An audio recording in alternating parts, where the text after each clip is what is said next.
Zero Malabar സഭയുടെ അൾത്താരയിൽ ഒരു ബലി, അത് ക്രിസ്തു കാൽവരിയിൽ അർപ്പിച്ച ഒരേ ഒരു ആത്മബലി മാത്രം. സീറോ മലബാർ സഭയുടെ അൾത്താരകളിൽ അത് സഭയുടെ ബലി എന്ന നിലപാടിലേക്ക് വന്നതുകൊണ്ടാണ് മാർ ആലഞ്ചേരിക്ക് സ്ഥാനത്യാഗം ചെയ്യേണ്ടി വന്നത്.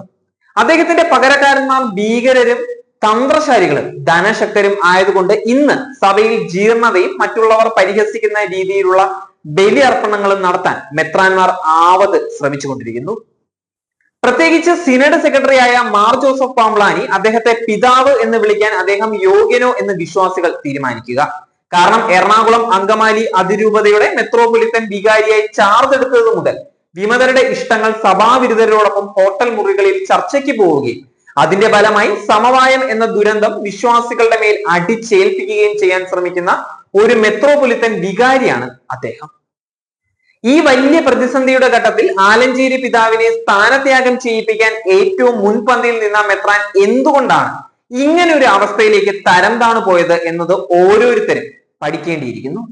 അധികാര കൊതി മൂലം വിമതരോടുള്ള പ്രത്യേക താല്പര്യവും നിമിത്തം ഇപ്പോൾ വിമതർക്ക് വേണ്ടി സമവായം എന്ന കുടലൂതുന്ന ദാരുണമായ സഭ നശീകരണമാണ് വിശ്വാസികൾ അനുഭവിക്കാൻ പോകുന്നത്.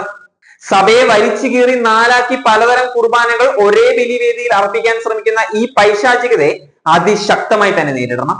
സഭയുടെ നേതൃത്വത്തിലൂടെ ഇപ്പോൾ വന്നുകൊണ്ടിരിക്കുന്ന പിശാചിന്റെ ക്രൂര കുടിലതന്ത്രങ്ങളെ പ്രാർത്ഥനയുടെ ശക്തിയാൽ ആട്ടി അകറ്റണം.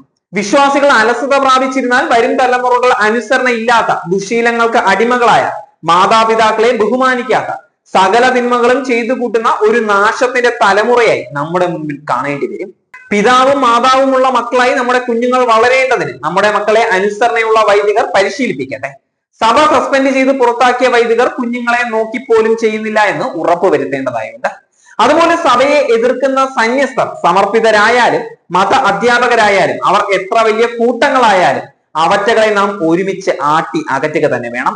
കുടുംബങ്ങളിൽ നിന്നും മക്കളുടെ സാന്നിധ്യത്തിൽ നിന്നും ധനാസക്തിയിലും ലൗകിക സുഖങ്ങളും കീഴ്പ്പെടുത്തി അടിമത്തത്തിലാക്കിയ ഒരു വിഭാഗം അൽമായരിലേക്ക് നമ്മുടെ ശ്രദ്ധ പോലും പോകാതെ, അവരെ അനുസരിക്കാതെ, അവരെ പിന്തുടരാതെ ദൈവഭയത്തിലും ദൈവസ്നേഹത്തിലും സഭയോടൊപ്പം എന്നും നിലകൊള്ളണം.